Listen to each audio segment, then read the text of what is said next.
BJP സംസ്ഥാന നേതാവിനെതിരെയും പീഡന പരാതി.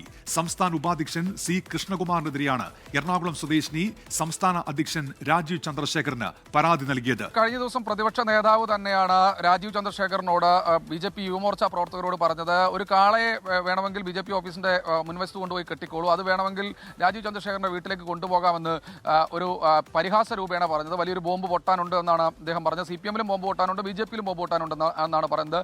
എന്തായാലും BJP-യിലെ ഒരു ബോംബ് എന്ന തരത്തിലൊക്കെ വ്യാഖ്യാനിക്കാവുന്ന തരത്തിലാണ് ഇപ്പോൾ ഈ ഒരു വാർത്ത പുറത്തു വരുന്നത്. പക്ഷേ അതിൽ BJP സംസ്ഥാന വൈസ് പ്രസിഡന്റായ സി കൃഷ്ണകുമാറിനെതിരെ ആയിട്ടാണ് ഈ പരാതി ഉയർന്നിരിക്കുന്നത്. അദ്ദേഹം ഇത്തരത്തിൽ മോശമായ രീതിയിൽ പെരുമാറി എന്ന് നിരവധി തവണ പരാതി പറഞ്ഞിട്ടുണ്ടായിരുന്നു. അത് സംസ്ഥാന നേതാക്കളോട്, RSSന്റെയും അതുപോലെ തന്നെ BJP-യുടെയും സംസ്ഥാന നേതാക്കളോട് പരാതി പറഞ്ഞിട്ടുണ്ടായിരുന്നു. പക്ഷേ ആ സമയത്തൊന്നും തന്നെ യാതൊരു നടപടിയും സംസ്ഥാന നേതൃത്വം കൈക്കൊണ്ടില്ല. രാഹുൽ മാങ്കൂട്ടത്തിന്റെ ഈ വിഷയം നിൽക്കുന്ന സമയത്ത് നിങ്ങളത് ആലോചിക്കണമെന്നാണ് ഈ ഒരു വനിതാ അഭിഭാഷക, അത് സി കൃഷ്ണകുമാറിന്റെ ബന്ധു കൂടിയാണ് ഈ വനിതാ അഭിഭാഷക ഒരു പരാതി നൽകിയിരിക്കുന്നത്. കഴിഞ്ഞ ദിവസം രാജീവ് ചന്ദ്രശേഖറിന്റെ ഓഫീസിൽ നിന്ന് അദ്ദേഹം സ്ഥലത്തില്ല, അദ്ദേഹം ബാംഗ്ലൂരിലാണ് ഉള്ളത്.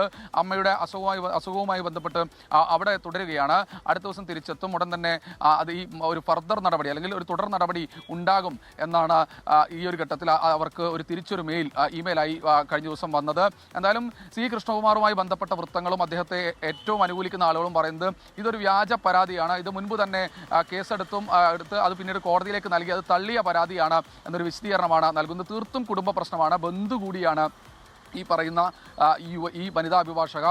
അതൊരു കുടുംബ പ്രശ്നമാണ്, സ്വത്ത് തർക്കമാണ് എന്ന തരത്തിലുള്ള പരാമർശമാണ് അവരുടെ ഭാഗത്തു നിന്ന് വരുന്നത്.